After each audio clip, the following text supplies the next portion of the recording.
কেরানীগঞ্জের কদমতলীতে আগুনে পুড়ল লাইটার কারখানা। নারীসহ 5 মরদেহ উদ্ধার। প্রধান ফটক তালাবদ্ধ করে রাখার অভিযোগ। ফায়ার স্টেশন আরও সাহায্য চায় আমাদের কন্ট্রোল রুমের মাধ্যমে। আমরা 4:44 সময় আগুন সম্পূর্ণ নির্বাপন দিই। প্রধানমন্ত্রীর কাছে বিনিয়োগ বাধা ও সংকট তুলে ধরলেন ব্যবসায়ীরা। বন্ধ থাকা ব্যবসা প্রতিষ্ঠান খুলতে আলোচনা। জ্বালানি সংকটে বাজেট সহায়তা দিতে আগ্রহী এআইবি। 2.5-3 ঘন্টা থেকে দাঁড়াই আছি। চাহিদা মতো দিতে পারতেছে, কিন্তু একটু ওয়েট করা লাগে। আমি কমায় দিচ্ছি বিদায় হয়তো 8টা-9টা পর্যন্ত থাকবে, তারপর বন্ধ হয়ে যাবে।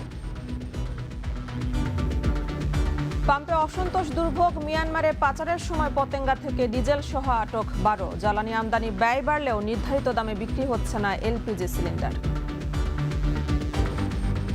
সব মিলিয়ে মনে করেন যে 1880 টাকা মতো পড়ে, তো 20 টাকা প্রফিট মার্জিন ওই হিসেবে বিক্রি করতে পারবে। হামের উচ্চ ঝুঁকিতে থাকা 18 জেলার 30টি হটস্পটে কাল থেকে দেয়া হবে টিকা। ব্রিফিংয়ে স্বাস্থ্যমন্ত্রী। পাবে 6 থেকে 59 মাস বয়সের শিশুরা। রাজশাহী ও কুষ্টিয়ায় আরও 5 শিশুর মৃত্যু।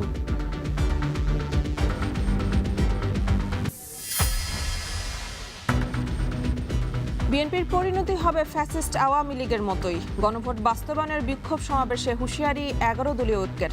সংবিধান সংশোধনের মাধ্যমে জুলাই সনদের বাস্তবায়ন বললেন আইনমন্ত্রী।